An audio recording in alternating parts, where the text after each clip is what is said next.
welcome to Laguna Woods Stories, and we're very happy to be back in our studio after more than a year of not being here.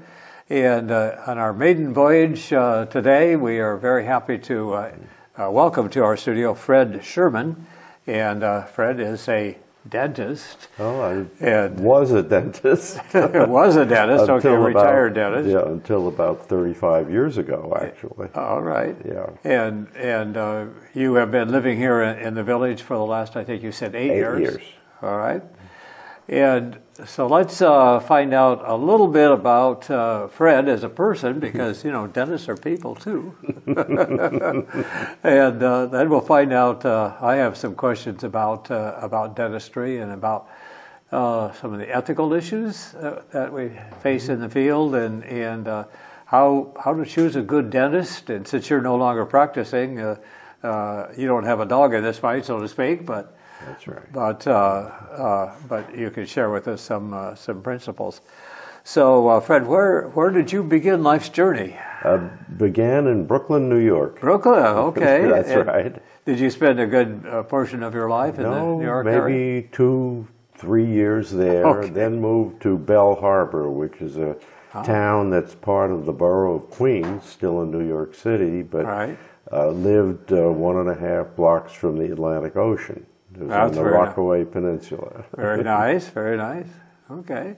And did you go through all the public schooling there? Or? Went to public schooling there, graduated from Far Rockaway High School, which is, I should say, Bernie Madoff's alma mater, but also Richard Feynman, the physicist, graduated from there. So the good and the not so. That's right. And then went to Cornell University.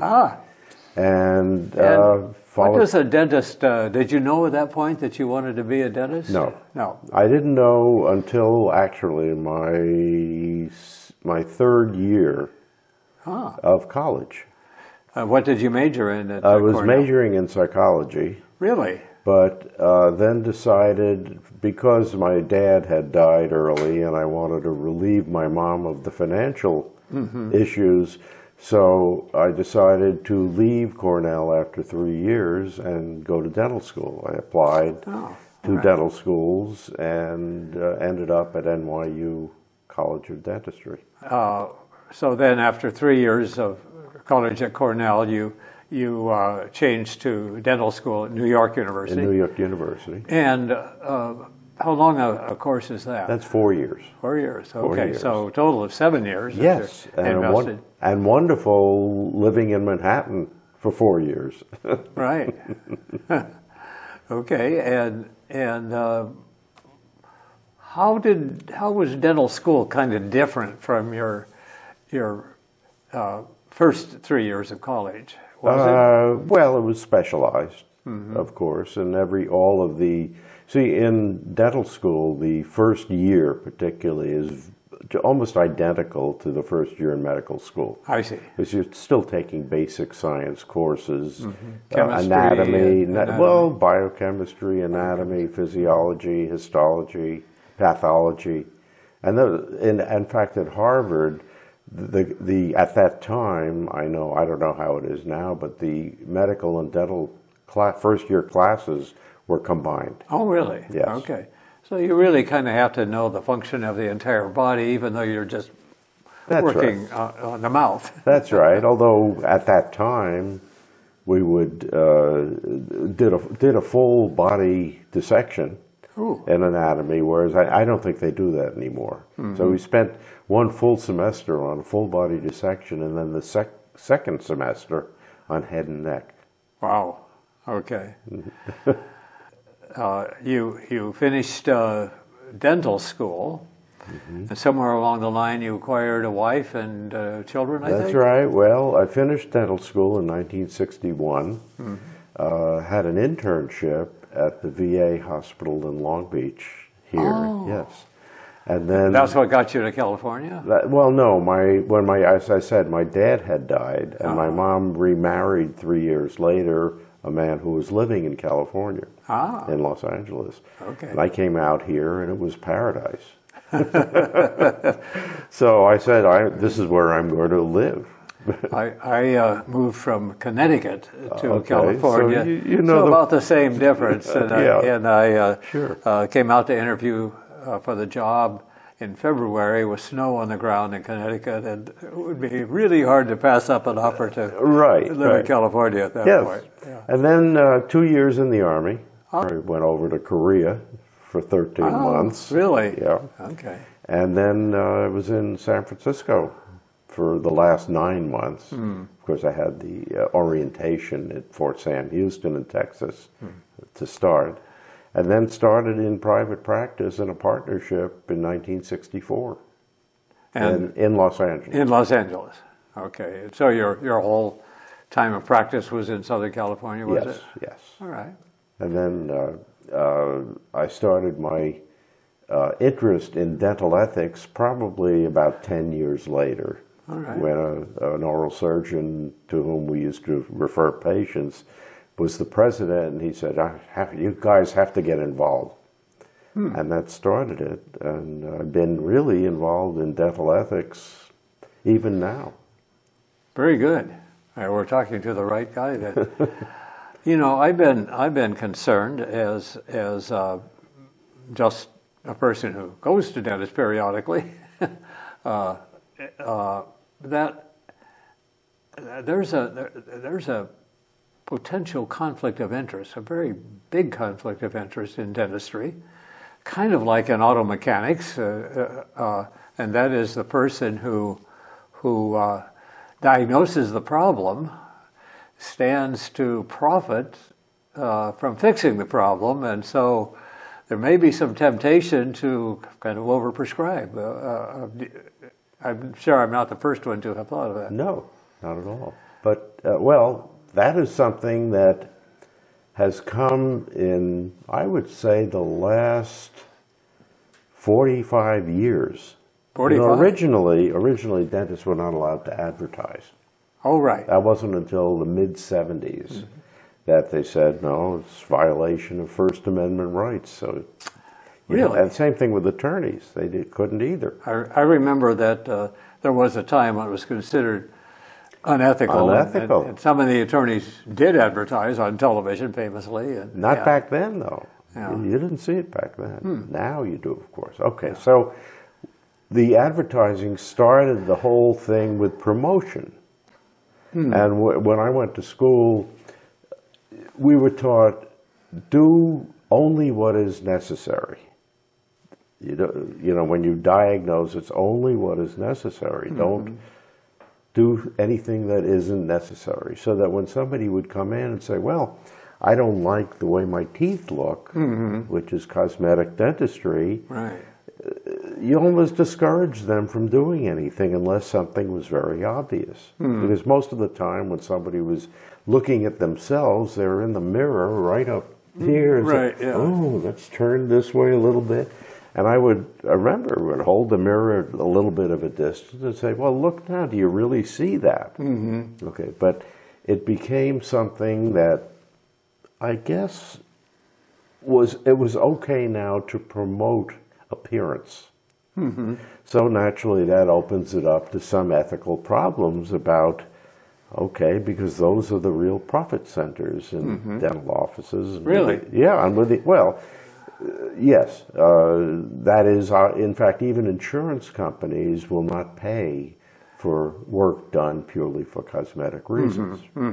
That makes sense, because you'd run out and buy a policy, get the work done, cancel the policy. Sure. So that, again, ethical problems arose just from that, the idea that dentists were now allowed to advertise their services. It wasn't any longer considered unethical to at least expose patients to possibilities of corrections. And of course, there were some ethical violations with that too. And one of the things that I did mention in the on Next Door when we were discussing it was that how do you find an ethical dentist? How do you know if a dentist is ethical? Right. But that's really, how do you know if a mechanic is ethical? And you don't. You don't. But with dentistry, the one thing that I think has helped with regard to dental ethics is organized dentistry. In other words, the American Dental Association,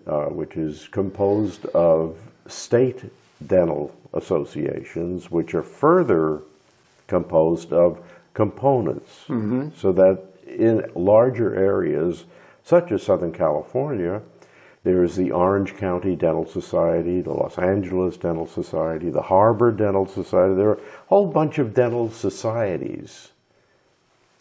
And they're the ones who really handle ethics issues, because the ADA and the California Dental Association has a code of ethics.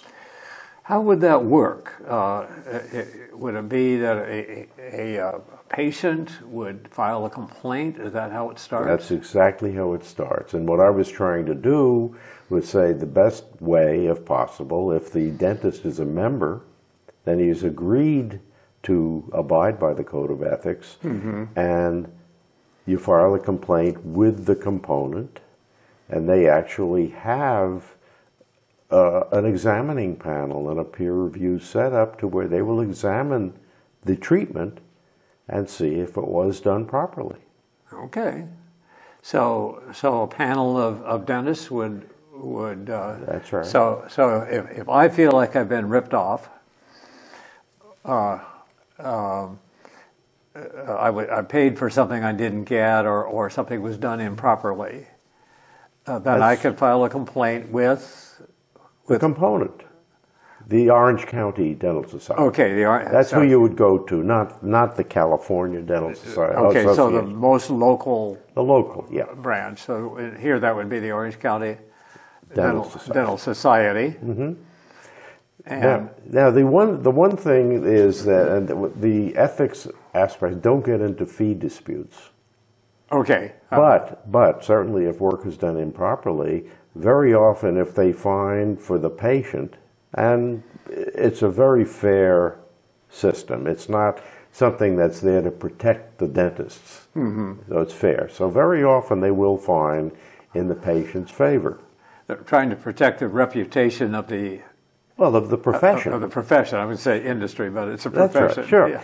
So the profession may say, okay, we agree that the work was done improperly, and when the complaint is filed, part of that application, that complaint, is what will it take, what are you looking for as a resolution to the problem? So the patient very often, well, if I get my money back, I'll be satisfied.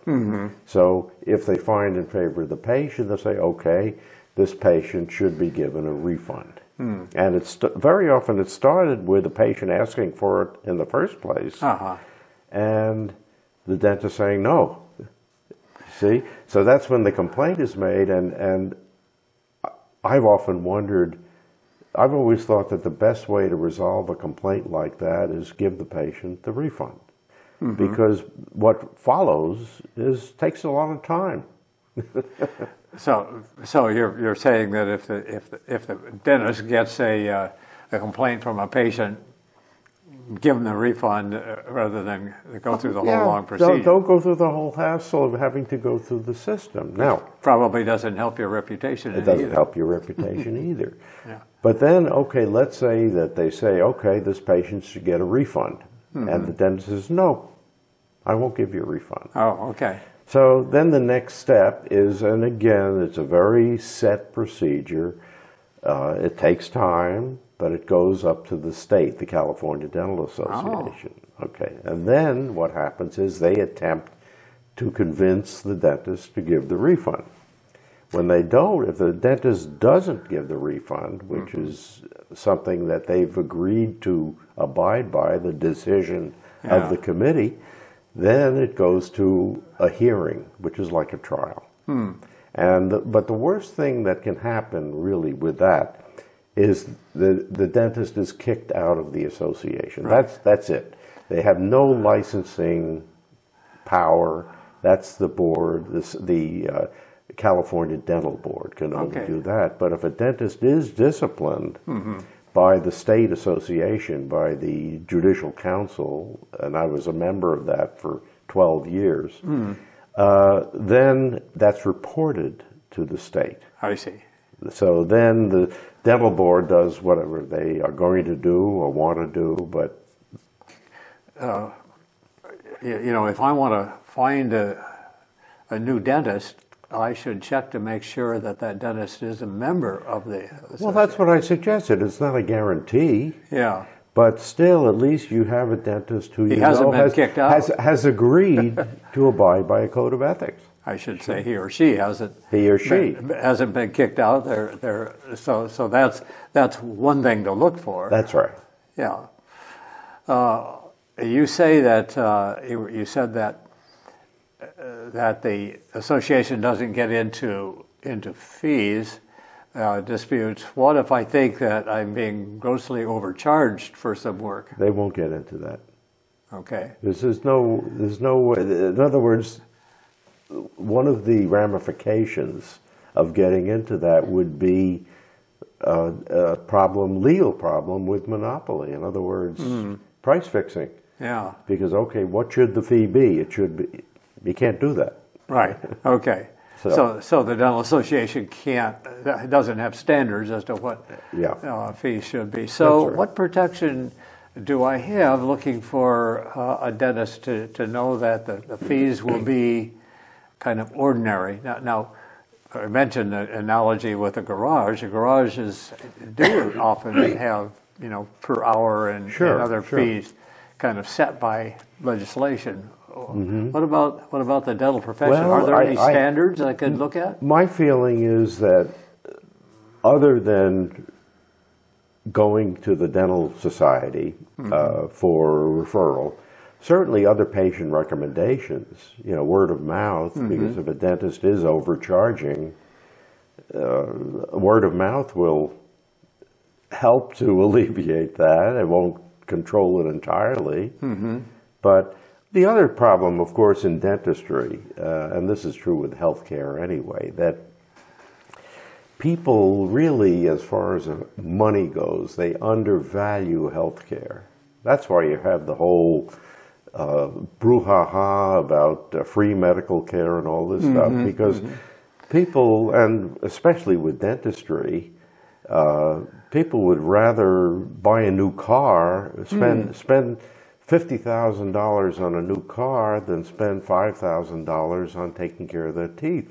Yes. So it always seems, and sure, when I started in dentistry, a filling was a couple of bucks, maybe, you know, but now it's more, partly rents are a lot more, salaries are a lot more, and that's the other reason for the promotion of cosmetic dentistry and things like that, because it just costs so much more to operate a practice. Yeah. What about dental insurance? In my experience, and of course, as I said, I really have been out of dentistry for many years, but I know that dental insurance, it was always a problem because, number one, I know that when I started practicing and dental insurance was just starting to take hold, there was a yearly maximum, which not very much. There still is. It was $1,000, which at that time was terrific. But I know as time went by, they didn't raise it much. So that what you could get for $1,000 back then, a lot different from even when I stopped practicing. And the insurance companies, and dental insurance is expensive. In fact, the expense of dental insurance has to do with why HMOs and PPOs got going. Because what would happen is that when just the normal dental care was being covered by insurance, the fees started going up, so the premiums started going up, and in many cases the employers who were paying the premiums balked at paying a higher premium each year. So PPOs came in which said, okay, we're now going to fix the price of what a procedure costs. So that helped to control things for a while, but then even that started going south. So that's the HMOs came in, which put the risk away from the patient, and it took the risk, it put all the risk on the practitioner, the financial risk. Because if they got a patient who needed a lot of work, then they were still getting paid the same thing as a patient who didn't need much. I didn't realize there were dental HMOs. Oh yes, there are. Okay. There are. And they, again, since cosmetic dentistry, usually even with those HMOs, is not a covered benefit. So there are even some dentists who will say, well, we can put a silver filling in that tooth, and your co-payment may be $1 or $2 or $5. Or we can put a tooth color filling in that tooth, which isn't covered, and that's going to cost you $50 or whatever the cost would be. See, and they try to promote that very often. The same thing with cosmetic work.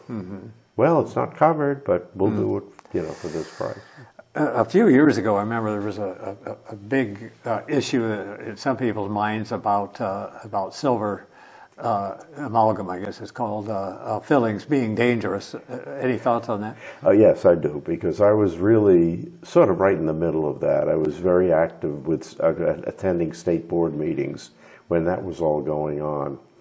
It's, I guess the best thing I could say, and you're seeing this now with the anti-vaxxers.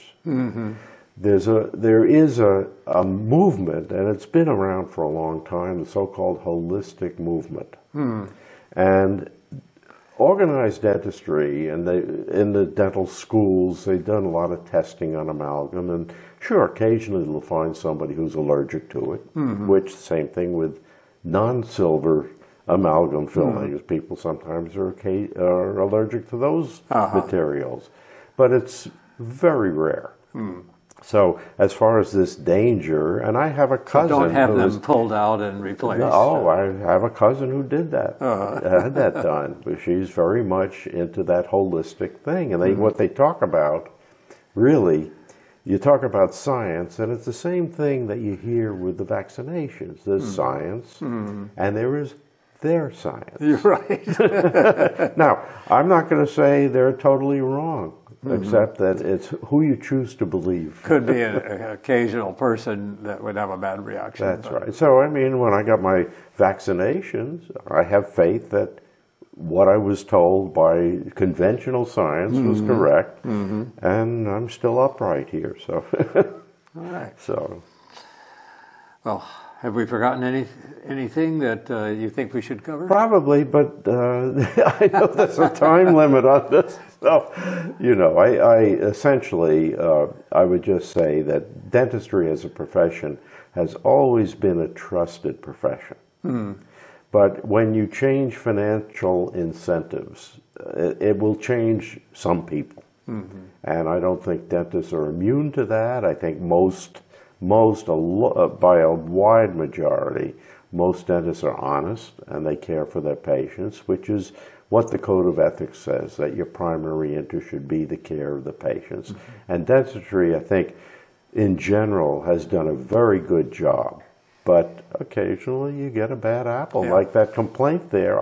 Of course, not knowing more about that, about, okay, the patient had a tooth taken out, couldn't stop the bleeding, and tried to call the emergency line and didn't get a call back. Okay, that's something, but the first thing that person should do is really complain directly to the dentist about that. Yeah.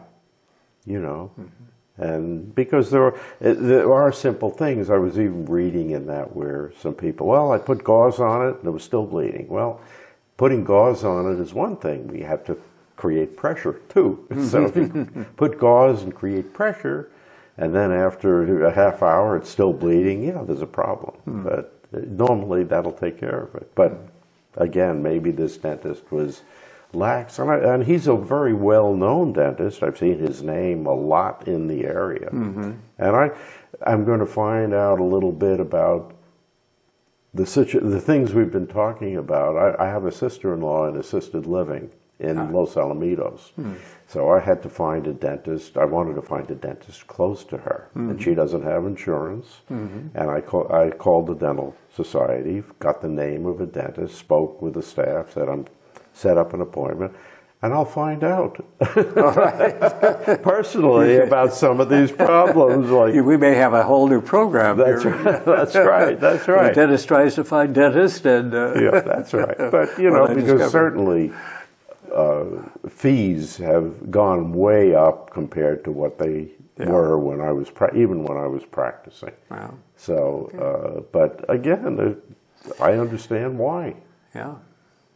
Well, Fred, thank you so much for sharing with us. This has been very beneficial to me, and I think will be to our viewers as well. Good, I hope so. We've been talking with Fred Sherman, DDS retired, and he's given us some great tips on how to find a dentist and how to consider some of the ethical issues we might run into in our relationship with a dentist. Once again, Fred, thanks. Thank you.